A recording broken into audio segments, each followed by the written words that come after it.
Picture this. You're weaving through a busy Egyptian market, voices calling out from every corner, the scent of spices in the air, bright fabrics dancing in the breeze. You stop.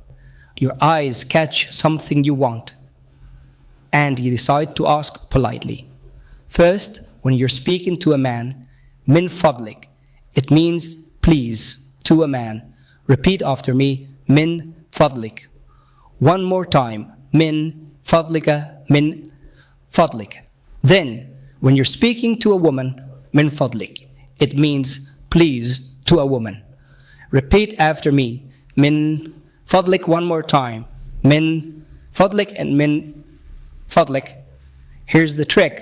In everyday Egyptian Arabic, both forms often sound the same, but adding the key ending when speaking to a woman is the formal way, and it shows extra respect.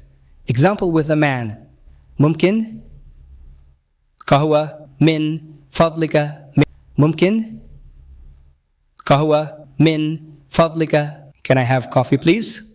To a man. Example with a woman, momken shai min fadlik, can I have tea please? To a woman.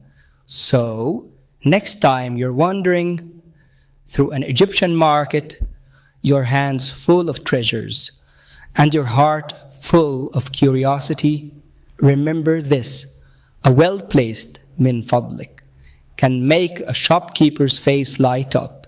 A gentle min fadlik can turn a polite request into a genuine moment of connection, because in Egypt, politeness isn't just good manners. It's part of the rhythm of daily life. Use it, and you're not just speaking Arabic. You're speaking respect